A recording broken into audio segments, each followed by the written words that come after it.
ირაკლი კობახიძე ჩინეთის ელჩის დიპლომატიური მისიის დასრულებისა და ჩინეთის სახალხო განმათავისუფლებელი არმიის დაარსების 99 წლის თავისადმი მიძღვნილ ღონისძიებას დაესწრო. მან სიტყვით გამოსვლისას ჭაუციენს ორი ქვეყნის ურთიერთობების განვითარებაში შეტანილი წვლილისთვის მადლობა გადაუხადა და სამომავლო საქმიანობაში წარმატება უსურვა. კობახიძემ ასევე ყურადღება გაამახვილა საქართველოსა და ჩინეთის ყოვლის მომცველ სტრატეგიულ პარტნიორობაზე, რომელსაც მისივე თქმით ხელშესახების შედეგები მოაქვს.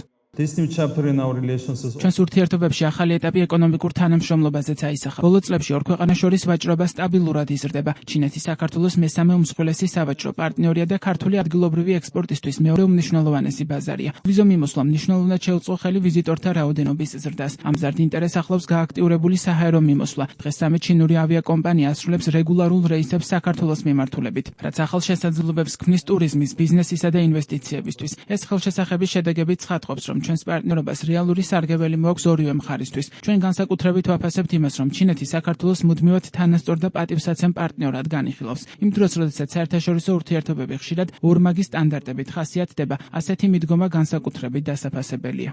ჩინეთის სახალხო რესპუბლიკის საგანგებო და სრულუფლებიანმა ელჩმა კობახიძეს და მის მთავრობას თანამშრომლობისთვის მადლობა გადაუხადა და თქვა, რომ ორმხრივი ურთიერთობების გაღრმავებას მხარს მომავალშიც დაუჭერს.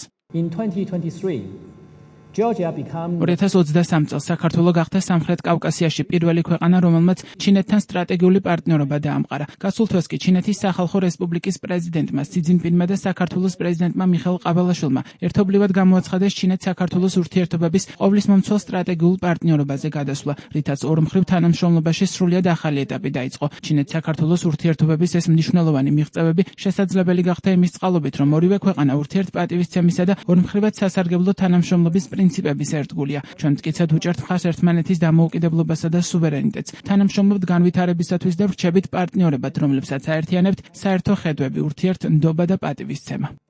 ჩინეთის ელჩის დიპლომატიური მისიის დასრულებისა და ჩინეთის სახალხო განმათავისუფლებელი არმიის დაარსების 99 წლის თავისადმი მიძღვნილ ღონისძიებას მთავრობისა და პარლამენტის წევრებიც დაესწრნენ.